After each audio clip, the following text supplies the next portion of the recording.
ठीक, इसके अंदर हम पढ़ेंगे बेसिकली मतलब कैपिटल बजटिंग डिसीजंस लेने होते हैं तो उसके लिए फंड्स अवेलेबिलिटी क्या अफेक्ट करती है। ठीक है, ये एडिट कर लेते हैं एक बारी। देखो अब जाहिर सी बात है, हमारे पास जो मनी है, ठीक है, मनी दैट इज फंड, किसी भी ऑर्गेनाइजेशन या किसी भी बिजनेस के पास जो फंड होता है वो हमेशा लिमिटेड है। ठीक है, अब लिमिटेड फंड के साथ उसके पास जितने भी प्रपोजल्स हैं, ठीक है, कैपिटल बजटिंग के जितने भी प्रपोजल्स हैं वो सभी को एक्सेप्ट नहीं कर सकता। ठीक है, कोई भी ऑर्गेनाइजेशन या कोई भी फर्म सभी,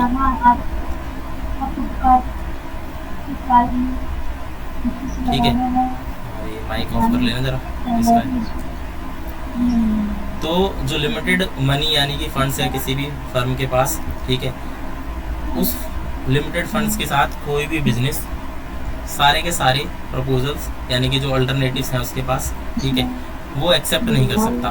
ठीक, ये माइक ऑफ कर लो जरा, किसका है भाई, जो मैं कर देता हूँ।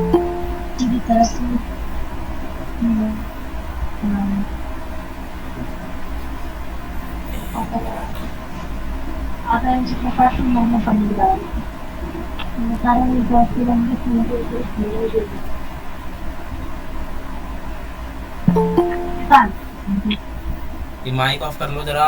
ठीक है, capital budgeting decisions end fund availability. तो बजटिंग डिसीजंस जो होते हैं वो फंड पे भी डिपेंड करते हैं। ठीक है, कि अवेलेबिलिटी ऑफ फंड कितनी है हमारे, उससे बहुत इफेक्ट पड़ता है किस पर, कैपिटल बजटिंग डिसीजन पर। किसी भी, हमें पता है कि मनी जो है, मनी एक स्कार्स रिसोर्स है। ठीक है, मतलब हमारे पास ऐसा नहीं कि अनलिमिटेड है, ऐसे ही होता है किसी भी फर्म के पास जो फंड की अवेलेबिलिटी होती है वो लिमिटेड होती है। लिमिटेड होने की वजह से उसके पास जितने भी प्रपोजल्स हैं, ठीक है, वो सभी को एक्सेप्ट नहीं कर सकता। ठीक है, यानी कि सारे के सारे प्रॉफिटेबल प्रपोजल्स वो एक्सेप्ट नहीं कर सकता। ठीक, इसके लिए क्या करना पड़ता है, उसे एग्जामाइन करना पड़ता है। ठीक है, जो भी फाइनेंस मैनेजर होगा वो एग्जामाइन करेगा। ठीक है, examine the proposals on the basis of 2 condition.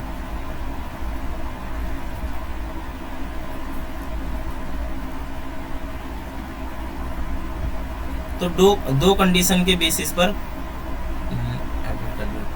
ठीक है, कोई भी जो बिजनेस होता है वो दो कंडीशन को एग्जामाइन करता है पहले। ठीक है, यानी कि कोई भी कैपिटल बजटिंग डिसीजन लेना है, क्योंकि फंड लिमिटेड है और प्रपोजल्स अनलिमिटेड है, बहुत सारे प्रपोजल्स होते हैं, किसी के पास भी बहुत सारे प्रोजेक्ट्स हैं मान लो, और सब प्रॉफिटेबल लग रहे हैं, तो सारे के सारे तो हम सिलेक्ट कर नहीं सकते क्योंकि मनी स्कार्स है, लिमिटेड है। ठीक है, और प्रपोजल्स बहुत सारे हैं, तो इसके लिए हमें क्या करना पड़ता है, फाइनेंस मैनेजर को एग्जामाइन करना पड़ता है प्रपोजल्स को। तो 2 कंडीशन सेटिस्फाई करता है वो पहले। ठीक है, तो 2 कंडीशन कौन सी है, पहली कंडीशन होती है हमारी कॉस्ट है जो हमारे प्रोजेक्ट की, यानी कि cost of the project, cost of the project exceed नहीं होनी चाहिए किससे, फंड अवेलेबिलिटी से, स्टूडेंट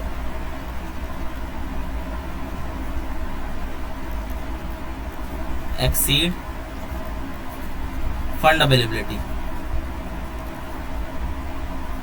ठीक है, पहली बात तो यानी कि फंड जितना अवेलेबल है कॉस्ट उतनी ही होनी चाहिए, उससे ज़्यादा तो नहीं होनी चाहिए। ठीक है, पहली बात ये। और दूसरी कंडीशन क्या सेटिस्फाई होनी चाहिए, तो दूसरी कंडीशन होती है हमारी जो उससे एक्सपेक्टेड बेनिफिट्स हैं,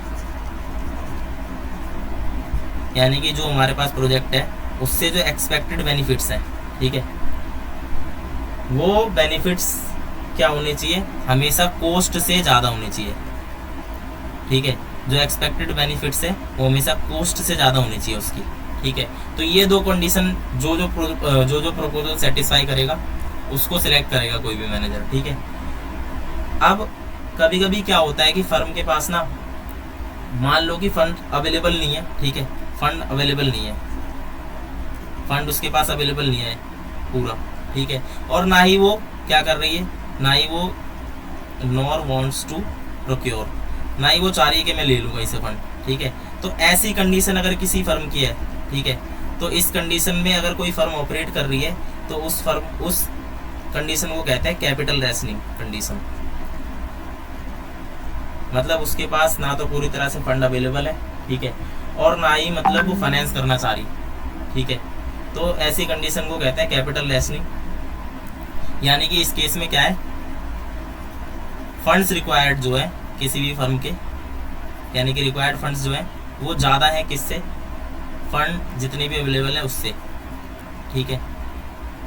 तो ऐसी कंडीशन में अगर कोई फर्म ऑपरेट कर रही होती है तो उस कंडीशन को कहते हैं कैपिटल रेशनिंग की कंडीशन, ठीक है, कैपिटल रेशनिंग। अब कैपिटल रेशनिंग मैं बताता हूँ, ठीक है। इसको थोड़ा बड़ा कर लेता हूँ।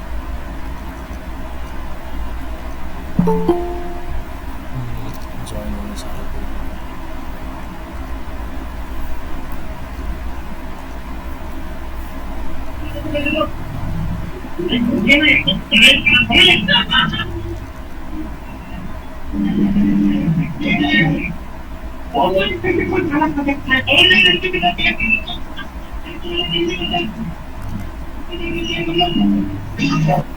कैपिटल रेशनिंग क्या होती है? तो कैपिटल रेशनिंग एक ऐसी कंडीशन है जब जो फर्म है, ठीक है, द फर्म इज अनविलिंग, ठीक है, अनविलिंग टू प्रोक्योर, यानी जो उसकी कैपिटल नीड्स है, ठीक है, जो उसको एडिशनल फंड चाहिए, मैं लिख देता हूँ एक बारी, एडिशनल फंड्स नीडेड।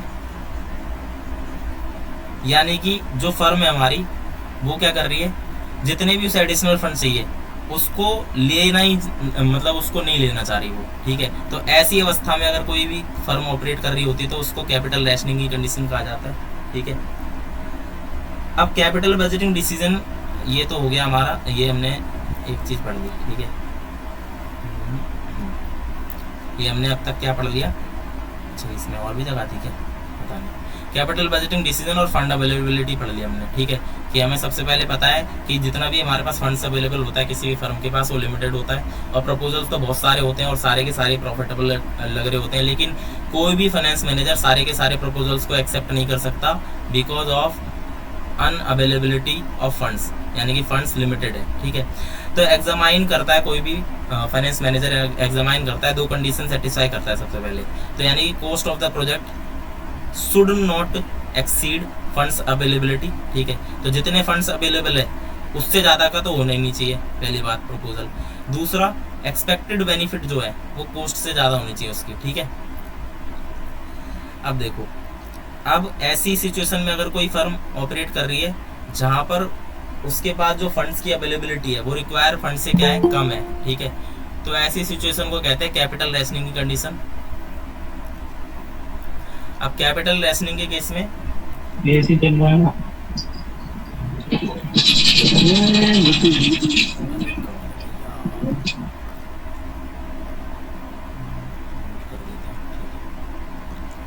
देखो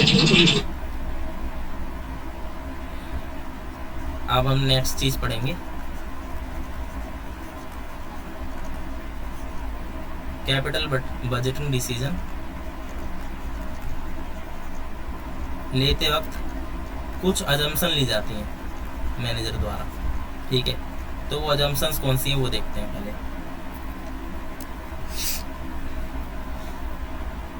देखो,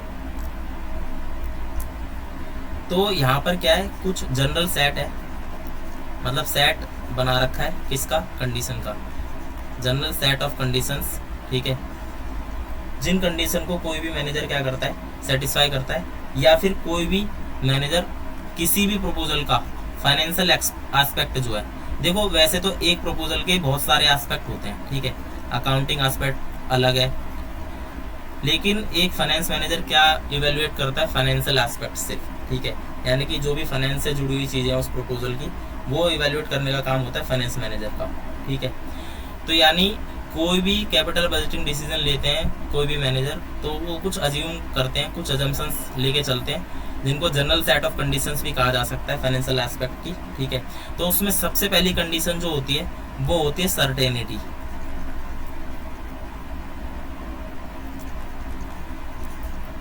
सर्टेनिटी विद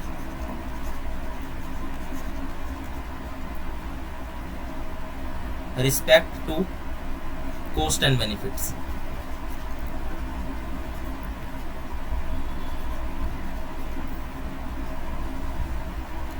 पहली कंडीशन क्या है? Certainty with respect to cost and benefits. जैसे हमने लास्ट क्लास में पढ़ा था कि वहां पर क्या होता है, कॉस्ट एंड बेनिफिट को हमें क्या करना पड़ता है, इवेल्युएट करना पड़ता है, ठीक है, कैपिटल बजटिंग डिसीजन के अंदर।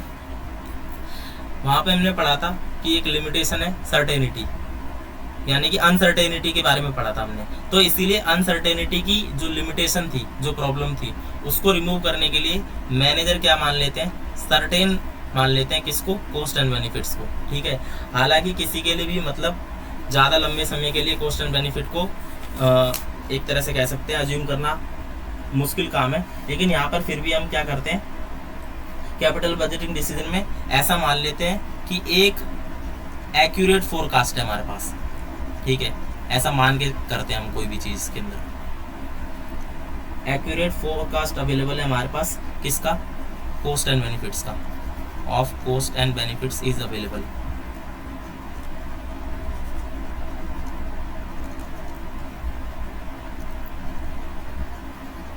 ठीक, यानी कि सर्टेनिटी का मतलब क्या है कि सर्टेनिटी हमने सर्टेन ले लिया, किसको, कॉस्ट एंड बेनिफिट्स को, कि हमारे पास एक्यूरेट फोरकास्ट अवेलेबल है, ठीक है। और साथ ही साथ ये जो कॉस्ट एंड बेनिफिट्स अवेलेबल है, ठीक है, cost and benefits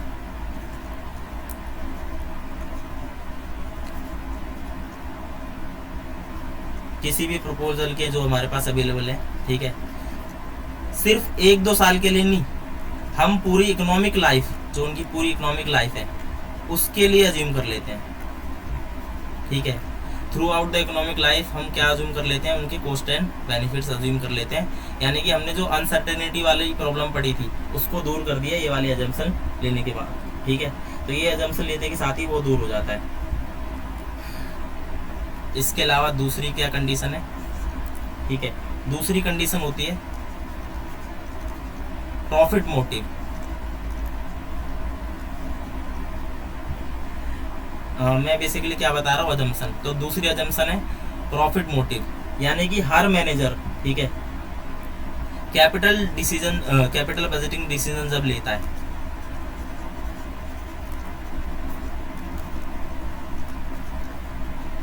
capital budgeting decision लेता है, तो उसका जो प्राइमरी मोटिव होता है, ये अजम्पशन है, ठीक है, प्राइमरी मोटिव जो होता है वो क्या होता है, प्रॉफिट। किसी भी मैनेजर का प्राइमरी मोटिव क्या है, प्रॉफिट है, ठीक है। यानी कि कैसे भी करके उसको क्या करना है, प्रॉफिट को इंक्रीज करना है फर्म के लिए, ठीक है, ये प्राइमरी मोटिव होता है, ये अजम्पशन है, ठीक है। यानी कि इसके अलावा और कोई भी गोल नहीं है किसी फाइनेंस मैनेजर का, उसका प्राइमरी मोटिव ही यही है कि प्रॉफिट को इंक्रीज करना है फर्म के, ठीक है। इसके अलावा तीसरी कंडीशन है जो अभी मैंने पढ़ाया, अभी मैंने बताया कि कैपिटल रेशनिंग की कंडीशन होती है, जिसके अंदर क्या है कि एक फर्म को जितना रिक्वायर्ड है फंड, ठीक है, उससे कम है उसके पास, और वो चाह भी नहीं रही कि उससे ज़्यादा हो भी उसके पास, ठीक है, मतलब पूरा भी नहीं करना चाह रही, जो जितना कम है उसको पूरा भी नहीं करना चाह रही, ऐसी कंडीशन वो कहते हैं कैपिटल रेशनिंग। तो कैपिटल रेशनिंग नहीं है, ये भी अजम्पशन लेके चलते हैं हम। कैपिटल रेशनिंग नहीं है, इसका मतलब क्या है कि जितने भी फंड्स चाहिए हमको सब अवेलेबल है, ठीक है। कैपिटल रेशनिंग ना होने का मतलब होता है कि यहां पर हम अज्यूम कर लेते हैं, assume that there is no scarcity of funds, ठीक है, ऑफ फंड्स, ठीक है। इसका मतलब क्या है कि फर्म कोई भी कैपिटल रेशनिंग की सिचुएशन को फेस नहीं कर रही है, ठीक है।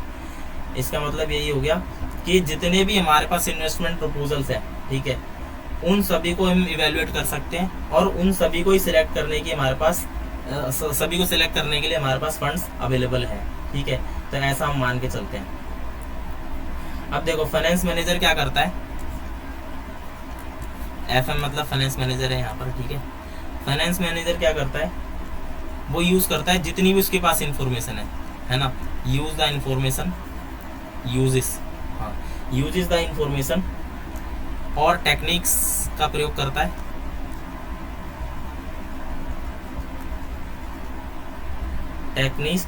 Techniques to take the capital budgeting decision. मतलब 3 कंडीशन मैंने बताई अभी। पहली condition certainty with respect to cost and benefits, मतलब ये अज्यूम कर लिया जाता है कि हमारे पास जो कॉस्ट एंड बेनिफिट्स है वो एकदम एक्यूरेट कैलकुलेट करें हमने, ठीक है, एक्यूरेट फोरकास्ट है उनका। और साथ ही साथ उनका फोरकास्ट हमने सिर्फ कुछ समय के लिए नहीं, हमने क्या करा, through out the economic life of the project कर लिया हमने, ठीक है। पहली एजम्पशन ये लेके चलते हैं। दूसरा प्रॉफिट मोटिव, मतलब one and only motive of the finance manager is to earn profit, या फिर कह सकते हैं कि to increase the profitability of the firm. और तीसरा हमारी एजम्पशन होती है कि नो कैपिटल रेशनिंग, यानी कि कोई भी फर्म कैपिटल रेशनिंग, हमारी जो फर्म है वो कैपिटल रेशनिंग की कंडीशन में ऑपरेट नहीं कर रही। दैट मीन्स जितने भी फंड्स रिक्वायर है सब अवेलेबल है। हालांकि ऐसा कुछ होता है नहीं कि कभी भी, ठीक है, क्योंकि हमारे को पता है जो कैश है, ठीक है, जो फंड्स है वो हमेशा लिमिटेड ही होते हैं, ठीक है, फंड्स आर ऑलवेज लिमिटेड, कोई भी ऑर्गेनाइजेशन क्यों ना हो, ठीक है, फंड्स आर ऑलवेज लिमिटेड।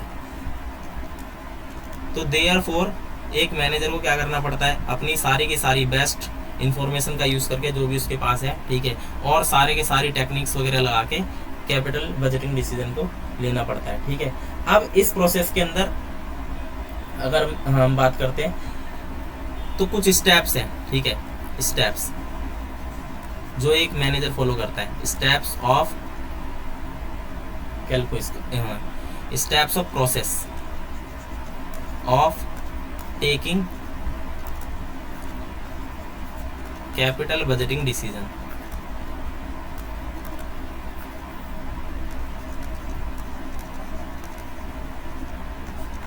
ठीक है, तो इसमें 3 मेजर स्टेप्स हैं, 3 स्टेप्स हैं।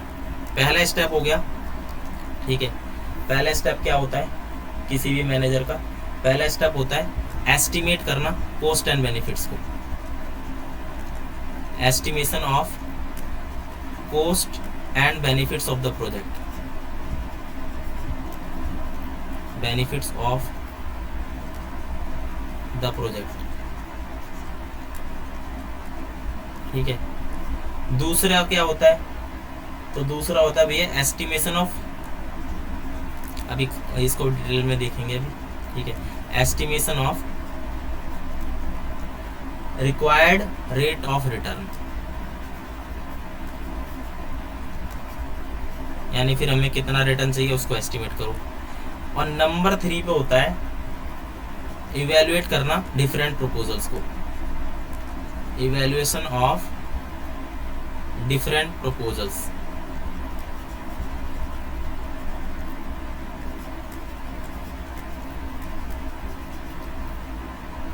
To select the best one.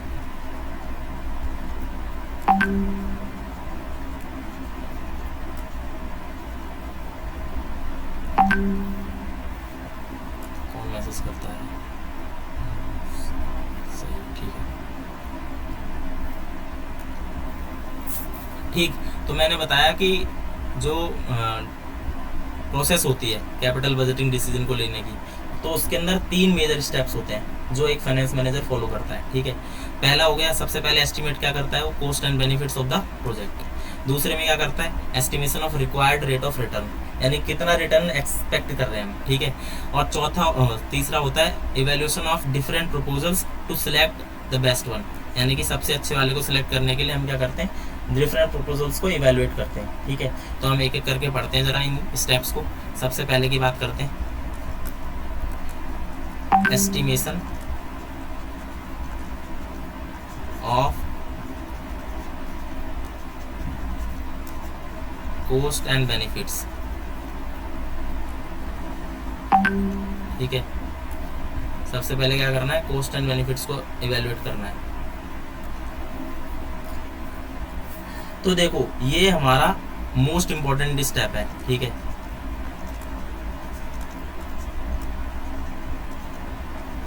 ये सबसे इंपॉर्टेंट स्टेप है किसी भी कैपिटल बजटिंग डिसीजन को लेने से पहले का, ठीक है। यानी कि सबसे पहले हमें क्या करना पड़ता है, कॉस्ट और बेनिफिट, ठीक है, जो एसोसिएटेड है किसके साथ, प्रपोजल के साथ, तो उनको सबसे पहले हम इवेल्युएट करते हैं, ठीक है। अब देखो इसके अंदर क्या है, बेसिकली बेनिफिट जो होते हैं, बेनिफिट्स ऑफ द प्रपोजल, किसी भी प्रपोजल के जो बेनिफिट्स हैं वो क्या करते हैं, तो वो क्या करते हैं, इंक्रीज करते हैं किसको, आउटपुट को। या तो इंक्रीजिंग आउटपुट हो सकता है किसी का बेनिफिट, ठीक है। इसके अलावा और क्या हो सकता है, इसके अलावा इंक्रीज इन सेल्स हो सकता है कि सेल्स बढ़ जाएगी, ठीक है। इसके अलावा क्या हो सकता है, इसके अलावा रिडक्शन भी हो सकता है, रिडक्शन इन कॉस्ट, तो ये बेनिफिट है, रिडक्शन ऑफ कॉस्ट, ठीक है, कॉस्ट कम हो रही है कोई भी तरह की, ठीक है। इसके अलावा और क्या हो सकता है, तो रिडक्शन इन वेस्टेज, वेस्टेज कम हो रही है। तो इस तरह से किसी क्या करता है, प्रपोजल के बेनिफिट्स को इवेल्युएट करता है, ठीक है। तो क्या क्या बेनिफिट हो सकते हैं किसी भी प्रपोजल के, या तो उससे हमारा आउटपुट इंक्रीज हो जाएगा, या सेल्स इंक्रीज हो जाएगी, या लेट सपोज रिडक्शन हो जाएगा कॉस्ट के अंदर, या फिर वेस्टेज वगैरह कम हो जाएगा, ठीक है। तो इस तरह से ये सारे क्या हैं, ये सारे हमारे बेनिफिट्स होते हैं किसी भी प्रपोजल के, ठीक है। इसके अलावा कॉस्ट क्या होती है, ठीक है।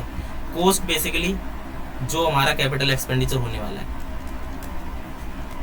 उस डिसीजन को लेने में, ठीक है, capital expenditure associated with the proposal.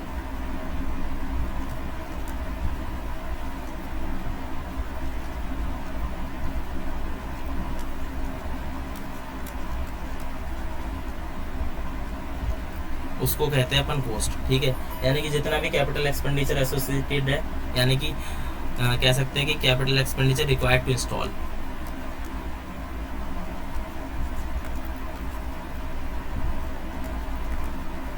Required to install the proposal, proposal को लेने के लिए हमें जितना भी पैसा देना है, जितना भी कैपिटल एक्सपेंडिचर करना है, प्रपोजल, वो सारी क्या है, हमारी कॉस्ट है, ठीक है। तो मैंने बताया सबसे पहले स्टेप में क्या करता है मैनेजर, एस्टिमेट करता है cost and benefits of proposal, ठीक है।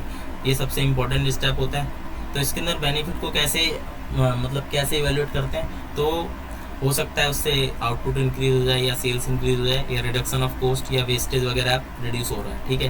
कॉस्ट क्या है, तो कॉस्ट का मतलब है कैपिटल एक्सपेंडिचर जितना करना पड़ेगा उस प्रपोजल को एक्सेप्ट करने में, या फिर कह सकते हैं कि उस प्रपोजल को इंस्टॉल करने में, ठीक है। पहला स्टेप ये हो गया। अब दूसरे स्टेप में क्या करते हैं, दूसरे में हमने क्या लिखा था, इधर हमने लिखा था इधर estimation of required rate of return, ठीक है, estimation of required rate of return, ठीक। इस स्टेप में क्या करते हैं, बेसिकली हम जो भी हमारा प्रपोजल है, ठीक है, जो भी हमारे पास प्रपोजल है उसका required rate of return calculate करते हैं,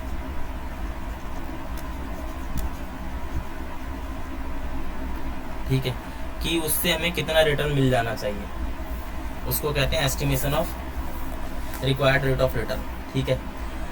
तो इसके अंदर क्या है, इसके अंदर किन किन चीज़ों के ध्यान में रखते हैं, ठीक है।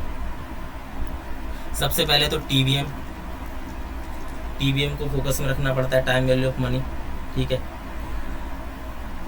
रिक्वायर्ड रेट ऑफ रिटर्न जो है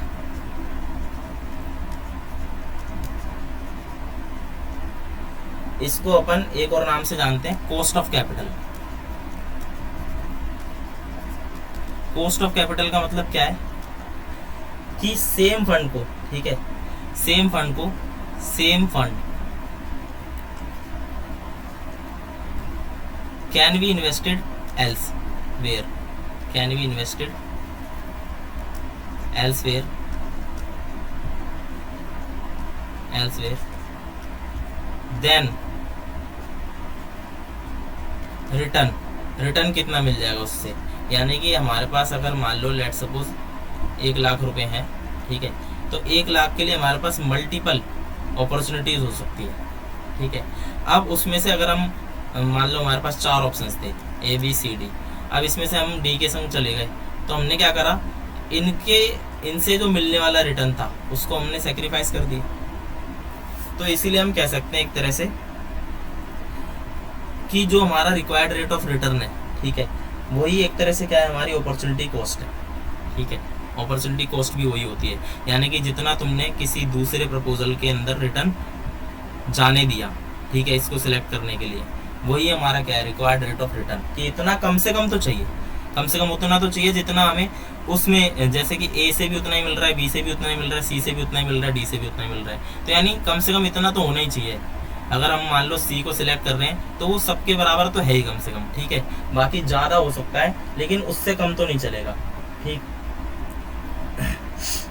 इसके बाद मैंने पहला होता है TVM, दूसरा होता है इसके अंदर, अभी भी जमा होना चाह रहा कोई,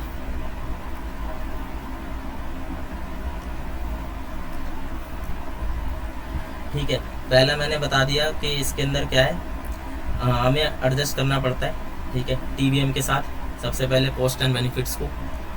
इसके अलावा अगला क्या है, प्रॉफिटेबिलिटी चेक करना,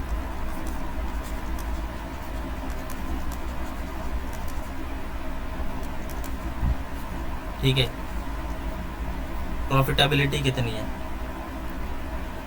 प्रपोजल की, प्रॉफिटेबिलिटी ऑफ द प्रपोजल,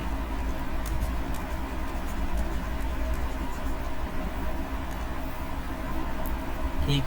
तो ये दो चीज़ें हमें सबसे पहले आइडेंटिफाई करनी पड़ती है रिक्वायर्ड रेट ऑफ रिटर्न को एस्टिमेट करने से पहले, ठीक है। तो यानी मैंने तुम्हें बता दिया कि रिक्वायर्ड रेट ऑफ रिटर्न जो होता है उसको अपन एक और नाम से जानते हैं, कॉस्ट ऑफ कैपिटल, ठीक है, कॉस्ट ऑफ कैपिटल के नाम से भी जाना जाता है इसको। इसका मतलब क्या है कि उसी कैपिटल को अगर हम कहीं और इन्वेस्ट करते तो हम कितना फंड, कितना मतलब वहाँ से रिटर्न जनरेट कर सकते थे, ठीक है। तो इसके अलावा रेट ऑफ रिटर्न जो है हमारा, ठीक है, उसके कुछ और नाम भी मिलते हैं देखने को। रेट ऑफ रिटर्न को अपन अपॉर्चुनिटी कॉस्ट भी कहते हैं, मैंने अभी बताया, जैसे कि अगर हमारे पास डिफरेंट प्रपोजल्स हैं, ठीक है, लेकिन हमने क्या करा, एक को सिलेक्ट करा, बाकियों को रिजेक्ट कर दिया, इसलिए हमने क्या करा कि उनसे जो मिलने वाला रिटर्न था वो हमारे लिए अपॉर्चुनिटी थी और हमने उनको जाने दिया एक कॉस्ट पर, ठीक है। तो इसीलिए इसको अपॉर्चुनिटी कॉस्ट या मिनिमम कॉस्ट भी कहते हैं, मिनिमम रिक्वायर्ड रिटर्न भी कहते हैं, रिक्वायर्ड रेट ऑफ रिटर्न, ठीक है। और ये जो minimum required rate of return है, तो इसको हम जब कैश फ्लो पढ़ना होता है जब, तो उसके अंदर इसी को हम डिस्काउंटिंग रेट के लिए, डिस्काउंट रेट के तौर पर इसको कंसिडर करते हैं, ठीक है, यही यूज़ होगा। यानी अपॉर्चुनिटी कॉस्ट वाला जो रिटर्न, अपॉर्चुनिटी कॉस्ट है जो, वही हमारे डिस्काउंटिंग फैक्टर बन जाती है आगे जाके, ठीक है। और इसके अलावा जो मैंने थर्ड स्टेप बताया था, क्या बताया था, थर्ड स्टेप होता है हमारा evaluation of different proposals to select best one, ठीक है। तो हमारा थर्ड स्टेप है C number, evaluation of different proposals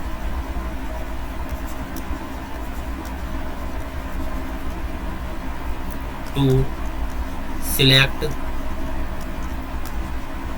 the best one, ठीक है। इसको हम ऐसा भी कह सकते हैं कि इसके अंदर हमने क्राइटेरिया जो फॉलो कर रखा है, ठीक है, इसको एक और नाम से जाना जा सकता है कि इसके अंदर हम क्या करेंगे, basically capital budgeting decision criteria,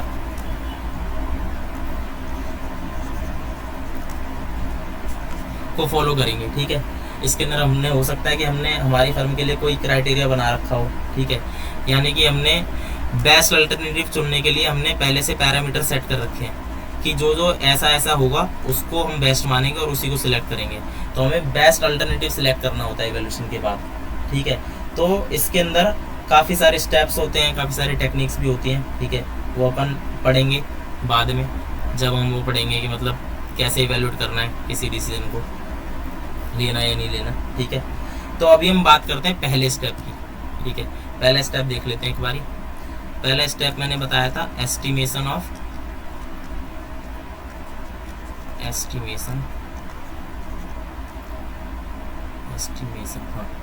estimation of cost and benefits, ठीक। अब यहाँ पर जो सिलेक्शन और रिजेक्शन है, ठीक है, सिलेक्शन और रिजेक्शन किसी भी प्रपोजल का, ठीक है, सिलेक्शन और रिजेक्शन किसी भी प्रपोजल का सिलेक्शन और रिजेक्शन किस पे डिपेंड करता है? Cost and benefit related, cost and benefit related, या कह सकते हैं अटैच्ड, रिलेटेड टू प्रपोजल। यानी कि किसी का भी सिलेक्शन हो रहा है, किसी प्रपोजल का, किसी प्रपोजल का रिजेक्शन हो रहा है, तो वो किस पे डिपेंड करता है? उससे असर्टेन कॉस्ट एंड बेनिफिट पर डिपेंड करता है, ठीक है। तो इसके अंदर हम क्या करते हैं, कैपिटल बजटिंग जो estimation of cost and benefit है, ठीक है, उसको अपन डिसीजन मार्क लेके चलते हैं। यही डिसीजन करवाता है सबसे पहले तो, ठीक है, यही डिसीजन मार्क होता है हमारा। इसके अंदर क्या करते हैं हम, कॉस्ट एंड बेनिफिट को एस्टिमेट करते हैं, ठीक है। यानी कि जो भी हमारे पास डेटा है उस डेटा के बेस पर क्या करते हैं, estimation of cost and benefit. और जैसे मैंने अभी वो बताया था, क्या बताया था, अजम्पशन बताई थी। तो अजम्पशन के अंदर हमने क्या कर रखा था, अभी देखते हैं, ये रही, हमने बताया था कि certainty with respect to cost and benefit, यानी कि कॉस्ट एंड बेनिफिट को सर्टेन मान लेते हैं, ठीक है, ये अजम्पशन होती है। आगे ठीक, तो इसके अंदर जो भी हमारे पास डेटा होता है उसके हिसाब से हम क्या करते हैं, कैलकुलेशन कर देते हैं और उसी को फिर हम क्या मान लेते हैं, एक्यूरेट मान लेते हैं, ठीक है। तो डेटा के आधार पर हमने क्या करा, एस्टिमेशन कर लिया और उसी को एक्यूरेट मानते हैं क्योंकि अजम्पशन ले रखी है हमने पहले, ठीक है, और फिर उसके हिसाब से काम करते हैं। अब यहाँ पर कॉस्ट एंड बेनिफिट को मेजर करने के, ठीक है, दो अल्टरनेटिव्स होते हैं हमारे पास, ठीक है। पहला अल्टरनेटिव हो गया अकाउंटिंग प्रॉफिट्स,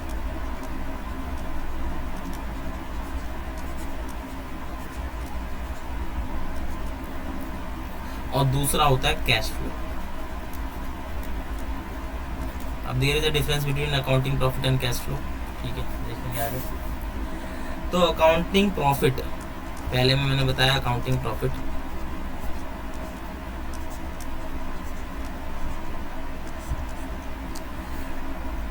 इसके अंदर क्या करते हैं हम, इसके अंदर जो बेनिफिट्स हैं, ठीक है, benefits are measured in terms of the profit.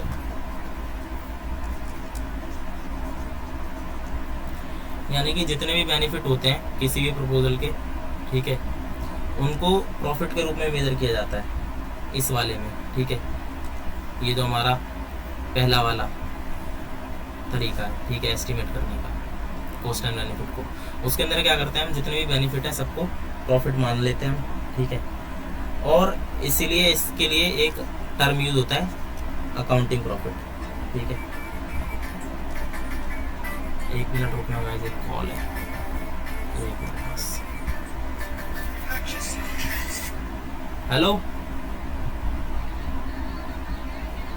अभी क्लास ले रहा हूँ, 10-20 मिनट में खा लूँगा, ठीक है।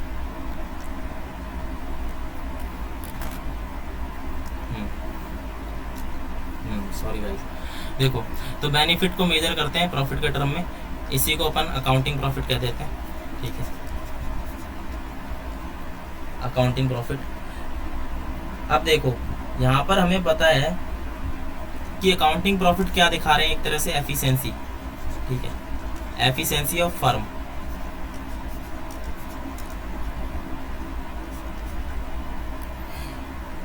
ये एक तरह से इसको ना हमने क्या करा है, ये सही नहीं माना गया, ठीक है, इसको सही नहीं मानते हम कॉस्ट एंड बेनिफिट को एस्टिमेट करने के लिए किसी भी प्रपोजल के, ठीक है। क्यों नहीं होता सही, इसके बहुत सारे रीज़न हैं, ठीक है। बहुत सारे रीज़न का मतलब क्या है कि पहला तो ये बहुत लार्ज एक्सटेंट में होता है, ठीक है, इसके अंदर बड़ी लंबी लंबी कैलकुलेशंस कर रहे होते हैं, बहुत सारे हमने खर्चे जोड़ रखे होते हैं इसके अंदर, ठीक है, और प्लस में यहाँ पर अकाउंटिंग पॉलिसीज भी चेंज होती रहती हैं, ठीक है। इसके अलावा और क्या है, तो डिफर करती है, इसके अलावा जैसे कि पॉलिसीज में अगर बात करें, डेप्रिसिएशन की पॉलिसी चेंज होती है, इन्वेंटरी वैल्यूएशन की पॉलिसी चेंज होती है, लीफो फीफो वगैरह, और डेप्रिसिएशन में different types of methods are there, ठीक है। इसके अलावा capital expenditure, revenue expense policy change होती रहती है। तो इसीलिए हम कह सकते हैं कि ये एक ऑब्जेक्टिव फिगर है, सब्जेक्टिव नहीं है जो अकाउंटिंग प्रॉफिट होता है, ठीक है। किसी भी मतलब किसी भी क्या पढ़ रहे हैं हम, हाँ, estimation of cost and benefit जो होता है उसके लिए अकाउंटिंग, जो मैंने बताया पहला ऑल्टरनेटिव अकाउंटिंग प्रॉफिट वाला, उसको डिसरिगार्ड करते हैं, मतलब ज़्यादा अप्रोप्रिएट माना नहीं जाता, ठीक है। क्यों नहीं माना जाता मैंने बताया, जैसे कि मतलब यहाँ पर बहुत लार्ज एक्सटेंट में होता है, यानी कि ये बहुत ज़्यादा लार्ज एक्सटेंट में अफेक्ट होता है किससे, पॉलिसीज ऑफ अकाउंटिंग, ठीक है, जैसे कि डेप्रिसिएशन के लिए, इन्वेंटरी के लिए। इसके अलावा और पॉलिसीज होती हैं कैपिटल एक्सपेंडिचर से जुड़ी हुई, रेवेन्यू एक्सपेंस से जुड़ी हुई, ठीक है। तो इसीलिए यहाँ पर ऑब्जेक्टिव फिगर मानते हैं हम अकाउंटिंग प्रॉफिट को, सब्जेक्टिव नहीं। हेलो, बोल रहे थे, ठीक है। इसके अलावा क्या है, यहाँ पर बहुत सारे नॉन कैश आइटम्स भी होते हैं, ठीक है, non cash items are also there,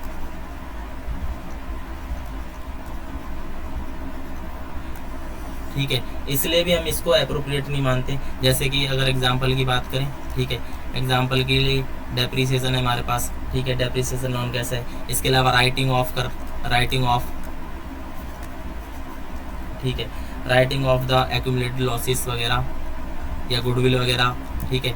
तो इन सब चीज़ों की वजह से हम क्या करते हैं, इस वाले मेथड को, जो पहला मेथड बताया, तरीका बताया एवेल्यूएट करने का कॉस्ट एंड बेनिफिट को, अकाउंटिंग प्रॉफिट वाला, तो उसको हम अप्रोप्रिएट नहीं मानते, ठीक है, ज़्यादा। इसके अलावा हमारे पास दूसरा मेथड मैंने बताया, ठीक है, कैश फ्लोज, कैश फ्लोज वाला मेथड, ठीक है। तो इसके अंदर हम क्या करते हैं, कैश फ्लो वाले मेथड के अंदर एग्जैक्ट तो इसके अंदर भी नहीं होता कुछ भी, ठीक है, पर फिर भी यहाँ पर अप्रोक्सीमेशन ले लेते हैं हम,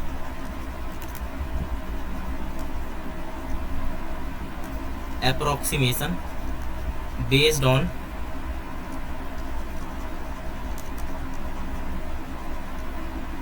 अवेलेबल अकाउंटिंग डेटा,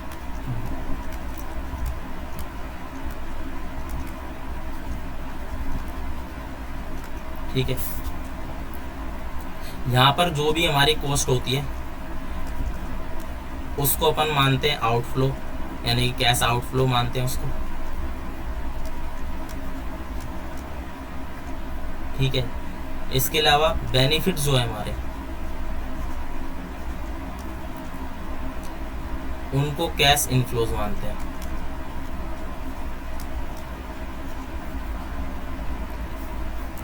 ठीक है। तो कॉस्ट को क्या मानते हैं, कैश आउटफ्लो, और बेनिफिट्स को मानते हैं कैश इनफ्लो, ठीक है।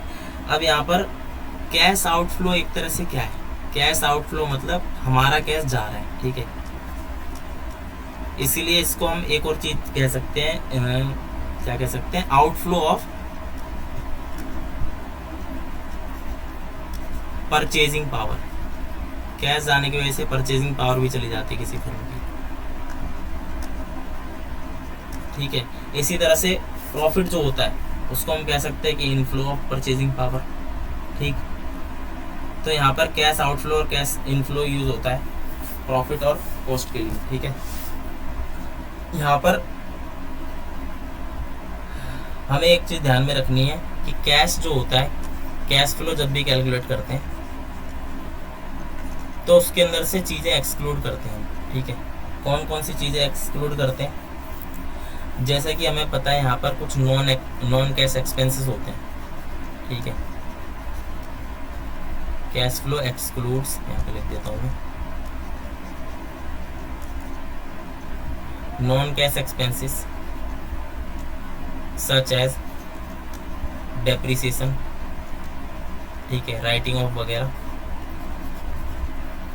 ये सारे एक्सपेंस को क्या करते हैं, हम एक्सक्लूड कर देते हैं कैश फ्लो वाले मेथड में, ठीक है, जब कैश फ्लो के जरिए इवेल्यूएट कर रहे होते हैं कॉस्ट एंड बेनिफिट। इसके अलावा हमारे पास कुछ कैपिटल एक्सपेंडिचर भी होते हैं,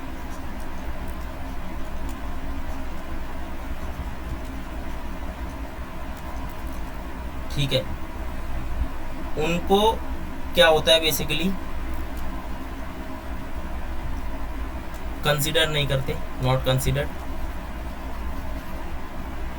कैपिटल एक्सपेंडिचर कंसीडर नहीं करते क्योंकि उसको तो हम डिवाइड कर देते हैं थ्रू आउट द लाइफ, ठीक है, क्योंकि उसको सेल्स में से माइनस नहीं करते, not deducted from sales.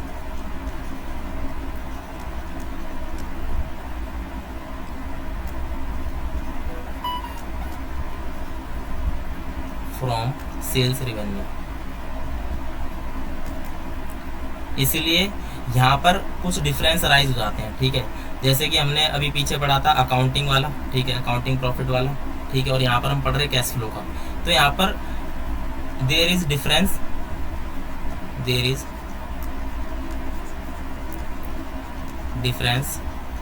Between accounting profit and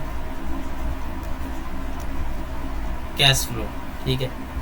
और वो किस वजह से आता है, ठीक है। सबसे पहला नॉन कैश ट्रांजेक्शन्स की वजह से,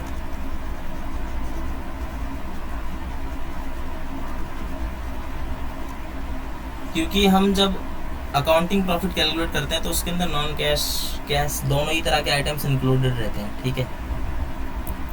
जबकि हमारा जो कैश फ्लो सिस्टम है, ठीक है, उसके अंदर हम बेसिकली क्या बात कर रहे हैं, सिर्फ कैश आया और कैश गया, कोई भी ऐसा नहीं है जो नॉन कैश ट्रांजेक्शन इसके अंदर रिकॉर्ड हो रहा हो, ठीक है। इसको एक एग्जांपल से समझते हैं। मान लो हमारे पास इनकम स्टेटमेंट है,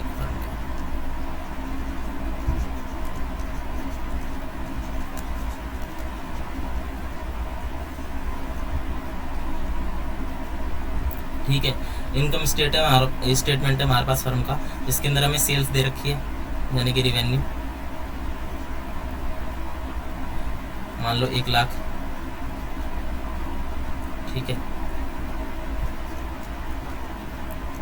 इसके अलावा हमको कॉस्ट ऑफ प्रोडक्शन दे रखा है, वो माइनस करते हैं, लेट्स सपोज 60,000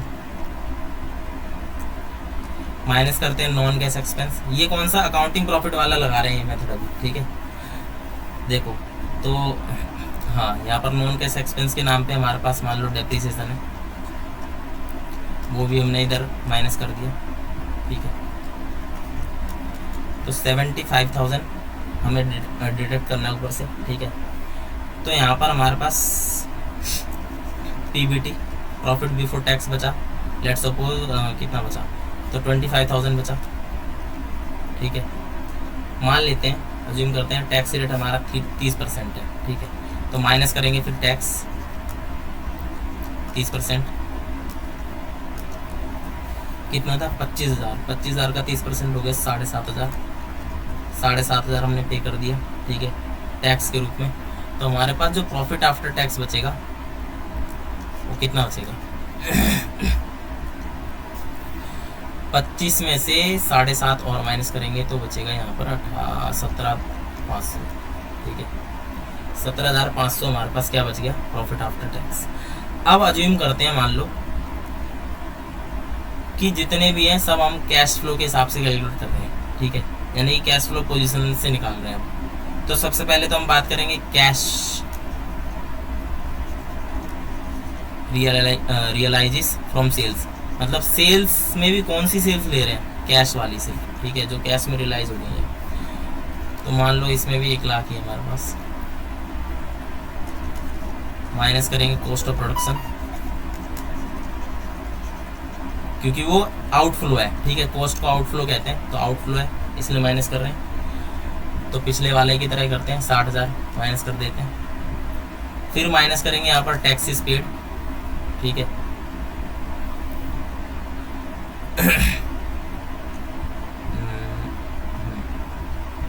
कितना टैक्स भरा था पीछे, इधर है, ठीक है।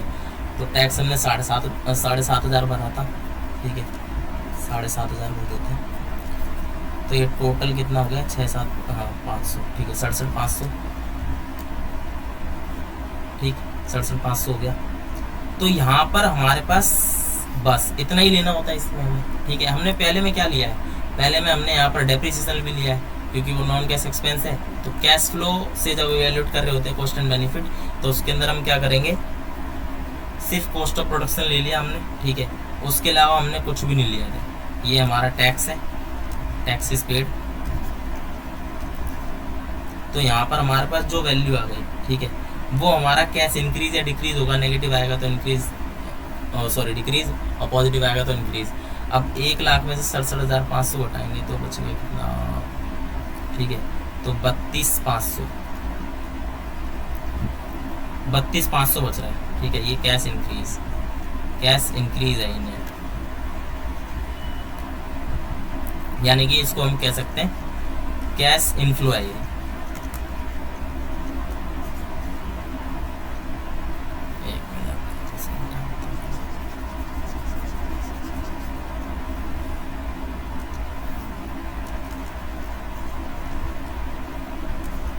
ठीक है भाई, तो यहाँ पर हमने देखा कि इससे प्रॉफिट कितना बच रहा था, प्रॉफिट आफ्टर टैक्स 17,500, और इसमें हमारे पास कैश इनफ्लो कितना है, ठीक है। यहाँ पर डिफरेंस है, यानी कि जो हमारे पास प्रॉफिट आफ्टर टैक्स आया था, ठीक है, 17,500, और कैश इनफ्लो की बात करें तो कैश इनफ्लो हमारा 32,500 है, ठीक है। अब यहाँ पर हमारा क्या है, डिफरेंस है दोनों में, और ये डिफरेंस क्यों आया है, तो ये डिफरेंस इसलिए आया है क्योंकि यहाँ पर हमने देखा कि नॉन कैश एक्सपेंसेस हैंगे शामिल, उसमें क्या देखा, डेप्रिसिएशन सम्मिलित है, ठीक है।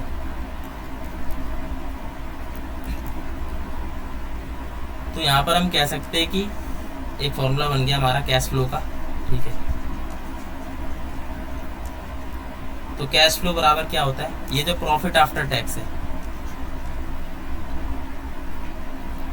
इसमें प्लस कर लो नॉन कैश एक्सपेंस, यानी कि जो ये कैश फ्लो आया था हमारा ये, ठीक है, 32,500, सॉरी, ये जो प्रॉफिट आफ्टर टैक्स आया था अकाउंटिंग मेथड से, अकाउंटिंग प्रॉफिट वाले से 17,500, इसके अंदर अगर हम नॉन कैश एक्सपेंस भी ऐड कर दें, ठीक है, प्रॉफिट आफ्टर टैक्स प्लस में नॉन कैश एक्सपेंस, तो हमारा क्या बन जाएगा, कैश फ्लो बन जाएगा, ठीक है। इसका मतलब इसके अलावा अगर मान लो इसके अंदर तो एक तो नॉन कैश आइटम है, इसके अलावा नॉन ऑपरेटिंग भी हो सकता है, जैसे कि कैपिटल एक्सपेंडिचर मैंने बताया था। अगर मान लो एक फर्म ने 8,000 रुपये खर्चा कर दिया किसी ने, यानी कैपिटल एक्सपेंडिचर भी कर दिया, तो जब इसको उससे निकालेंगे, ठीक है, तो इसको तो माइनस करते नहीं है, लेकिन जब हम कैश फ्लो के रूप में निकालेंगे, कैश फ्लो में हम क्या देखते हैं, सिर्फ कैश इनफ्लो और आउटफ्लो। तो कैपिटल एक्सपेंडिचर में भी आउटफ्लो तो होगा कैश का, ठीक है। तो यहाँ पर जब कैश फ्लो निकालेंगे, अगर हमारे पास ये भी रहता, ठीक है, तो कैसे निकालते, सबसे पहले प्रॉफिट आफ्टर टैक्स उठाते, फिर यहाँ पर नॉन कैश एक्सपेंस, और ये माइनस कर देते कैपिटल एक्सपेंडिचर, क्योंकि ये हमारा जा रहा है, ठीक है। इस तरह से करते, यानी कि हम अगर इवेल्युएट करें तो प्रॉफिट आफ्टर टैक्स कितना है, 17,500, प्लस में नॉन कैश एक्सपेंस क्या था, डेप्रिसिएशन था ना, कितना था भाई, डेप्रिसिएशन 15,000,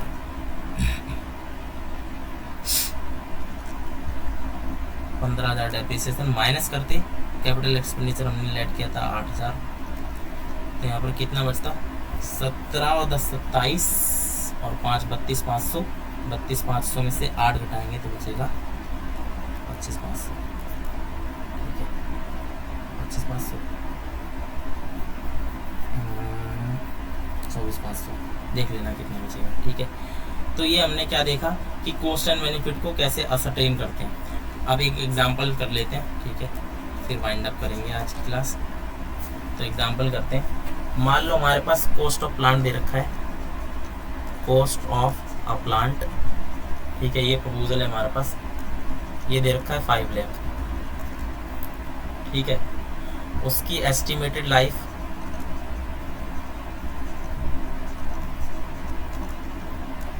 5 ईयर्स ले लेते हैं।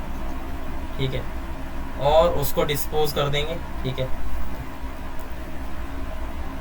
तो हमको मान लो उससे हमको मिलने वाला जो प्रॉफिट आफ्टर टैक्स है। ठीक है देखो स्क्रैप वैल्यू हमने नील ले रखी है यहाँ पर, लेट्स सपोज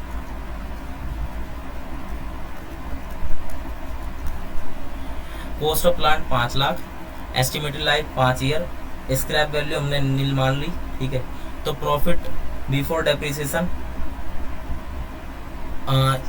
देखो profit before interest and tax. ठीक है, सब कुछ से पहले का प्रॉफिट, डेप्रिसिएशन से भी पहले का प्रॉफिट हमारा मान लो 1,75,000 है। ठीक है, हर साल इतना प्रॉफिट हो रहा है। हमको बोला गया है कि ईयरली कैश फ्लो बताओ, कैलकुलेट करना है ईयरली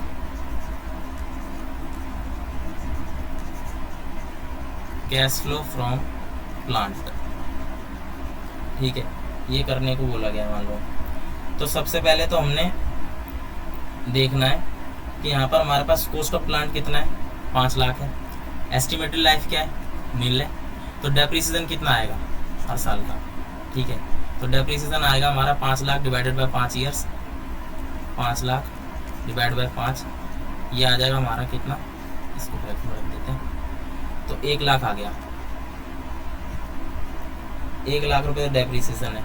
अब यहाँ पर हमको profit before interest and tax और डेप्रिसिएशन कितना दे रखा है, 1,75,000 दे रखा है। ठीक है, तो सबसे पहले इसमें माइनस करते हैं डेप्रिसिएशन। डेप्रिसिएशन माइनस करेंगे 1 लाख रुपए, तो यहाँ पर हमारे पास बच गया 75,000। ठीक, 75,000 बच गया। और वो क्या हमारा प्रॉफिट बिफोर टैक्स है, पीबीटी। ठीक है, प्रॉफिट बिफोर टैक्स हमारे पास 75,000 है। ठीक, यहाँ पर हम मान लेते हैं टैक्स रेट हमें गिवन, लिखा नहीं क्या, टैक्स रेट हमें गिवन है 30%। ठीक, अब प्रॉफिट बिफोर टैक्स में से क्या माइनस करेंगे, तो टैक्स माइनस करेंगे, टैक्स एट द रेट 30%। ठीक है, तो 75 7 21 और 5 15 21 22,500। ठीक है, तो यहाँ पर कितना हो गया 22,500 टैक्स हो गया हमारा। ठीक है, इसमें से 22,500 हटाएंगे तो कितना बचेगा, 75 में से 20 गए 55, 55 में से ढाई गए 52। ठीक है, तो 52,500। अब ये तो हम कैसे तरीके से करते आए हैं, ये जो हमारे पास बचा ये पैट बचा है, प्रॉफिट आफ्टर टैक्स। ठीक है, लेकिन हमें क्या निकालना था, cash flow, yearly cash flow. ठीक है, तो ये तो प्रॉफिट आफ्टर टैक्स एक तरह से अकाउंटिंग प्रॉफिट वाला मेथड हो गया ना। ठीक है, तो इसमें हम क्या करेंगे, बेसिकली हमने जैसे मैंने बताया था कैश फ्लो में क्या है, कैश फ्लो के अंदर प्रॉफिट आफ्टर टैक्स है, उसमें नॉन कैश एक्सपेंस को ऐड कर लेना है वापस। ठीक है, तो नॉन कैश एक्सपेंस को ऐड कर लो और कैपिटल एक्सपेंडिचर को माइनस कर दो अगर कोई हो तो यानी यहाँ पे हम क्या करेंगे, नॉन कैश एक्सपेंस को ऐड बैक कर लेंगे, that is depreciation. Depreciation added back. ठीक है, कितना रुपए डेप्रिसिएशन लगाया था, 1 लाख ना, 5 साल का 5 लाख पे। ठीक है, तो 1 लाख, तो यहाँ पर हमारे पास कितना आ गया, 1,52,500। ये क्या है हमारा कैश फ्लो। ठीक है, इस तरह से करते हैं कैलकुलेट। ठीक है, कैश फ्लो को। इसके अलावा एक और क्वेश्चन कर लेते हैं, चलो देख लेते हैं।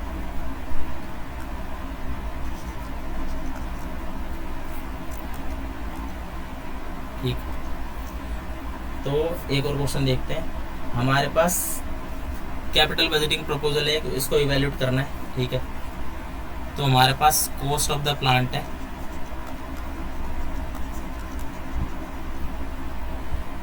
11 लाख।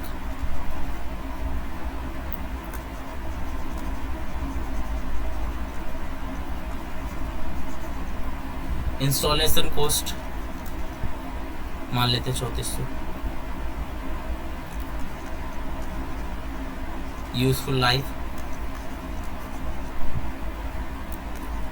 7 ईयर्स। इसके अलावा इसका वैल्यू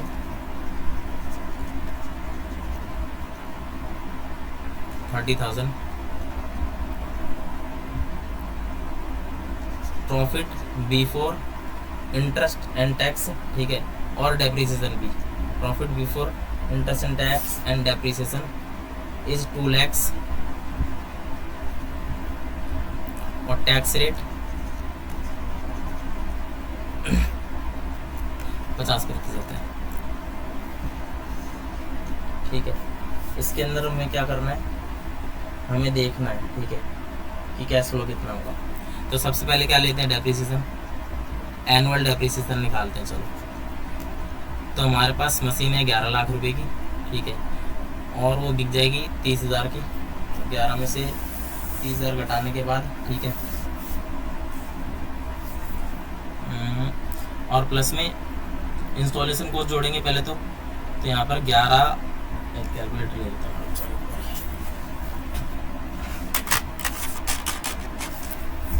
11,34,00, ठीक है, और माइनस करेंगे इसका वैल्यू 30,000, ठीक है, और डिवाइड करेंगे इसको 7 ईयर यूजफुल लाइफ। तो ये आ जाएगा हमारा एनुअल डेप्रिसिएशन आ जाएगा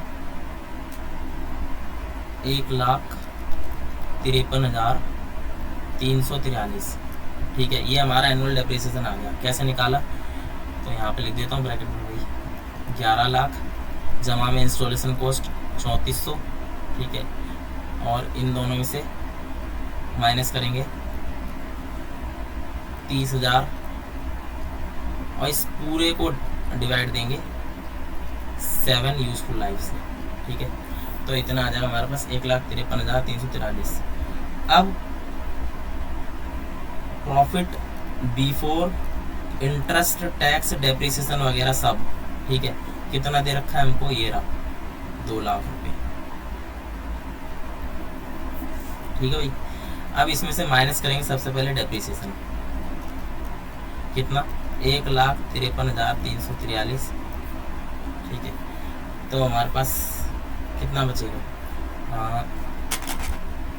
2 लाख माइनस में 1,53,343, ये आ गया हमारे पास 46,657।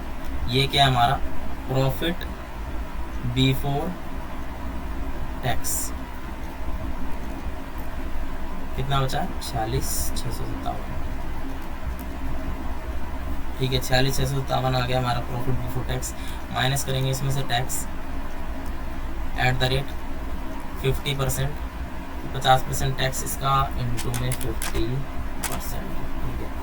ये आ रहा है लगभग 23,328, 23,328 ये आएगा जो वो होगा प्रॉफिट आफ्टर टैक्स, ठीक है।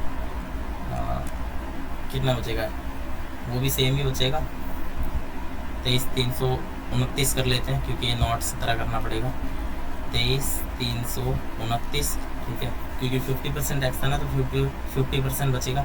अब ये तो था हमारा अकाउंटिंग के पॉइंट ऑफ व्यू से, ठीक है। हमें कैश फ्लो निकालना है, तो कैश फ्लो में क्या करते हैं, नॉन कैश एक्सपेंस को वापस से ऐड कर लेते हैं। तो नॉन कैश एक्सपेंस हमारा क्या है, एनुअल डेप्रिसिएशन, तो यहाँ पर डेप्रिसिएशन को क्या कर लेंगे, एडेड बैक,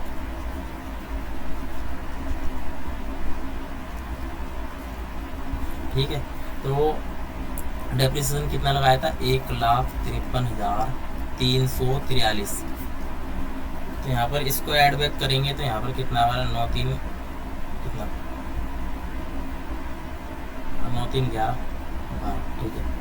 इसमें कर दीजिए 2 3 3 2 9 प्लस में 1,53,343 ये आ गया 1,76,000, ठीक है।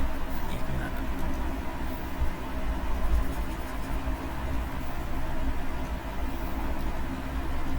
1,76,000, ठीक है, 672 ये हमारा क्या है, कैश फ्लो है, ठीक है।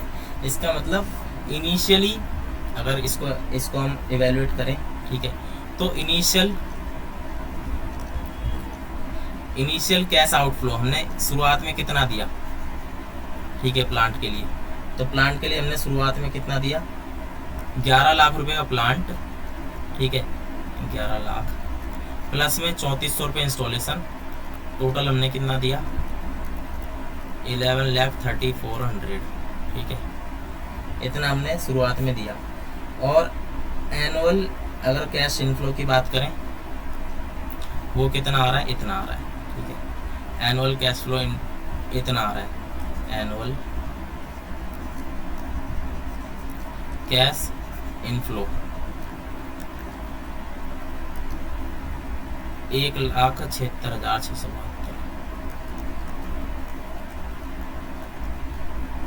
ठीक है, 1,76,672।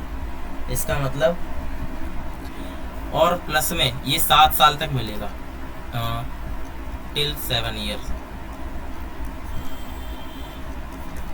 और ऑन से मतलब 7th ईयर पर, ठीक है, 7th ईयर पर इसके अंदर क्या हुआ, एडिशनल कैश फ्लो भी मिलेगा 30,000 रुपये, जो स्क्रैप वैल्यू हमने मान रखी है। जब ये कबाड़े के भाव बिकेंगे तो 30,000 रुपये और मिल जाएंगे, ठीक है। इसका मतलब टोटल कैश फ्लो अगर की बात करें, ठीक है, 7th ईयर में टोटल कैश फ्लो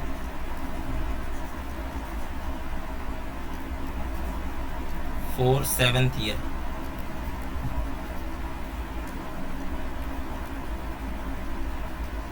30,000 प्लस में, ठीक है, इतना तो हर साल मिल ही रहा है, 1,76,672 प्लस में 30,000, ठीक है। तो ये हो गया हमारा 2,66,72, ठीक है, ठीक है, 72 हो गया, इतना मिलेगा हमें, ठीक है भाई। तो ये था कि how we calculate the cost and benefits ascertain to a proposal, ठीक है। तो we have two alternatives, first one is accounting profit और second one is cash flow. तो मैंने तुम्हें दोनों ही बता दिए हैं, ठीक है। तो आज के लिए इतना ही रखते हैं, क्योंकि ये चैप्टर, ये पूरा यूनिट बहुत बड़ा है, ठीक है। इसके अंदर थ्योरेटिकल पार्ट भी बहुत सारा है, फिर उसके बाद प्रैक्टिकल में भी बहुत सारे टॉपिक्स हैं। तो धीरे धीरे करके हो पाएगा, ठीक है। एकदम से करोगे तो भी नहीं होगा यार, इस पेज पे थोड़ा कम लिखा रह गया। बस यही था आज के लिए, ठीक है। आज हमने पढ़ लिया जितना पढ़ना था, और इसको रिवाइज कर लेना घर जाके कह रहा हूँ, आदत हो गई है। मतलब इसको देख लेना एक आध बार, और वीडियो देख लेना और क्वेश्चंस कर लेना, मिल जाए तो भाई कैश फ्लो कैलकुलेट करने के, ठीक है। कैश फ्लो का सिंपल सा फॉर्मूला है कि सबसे पहले क्या करना है, प्रॉफिट आफ्टर टैक्स, ओ सॉरी कहाँ गया फॉर्मूला, ठीक है।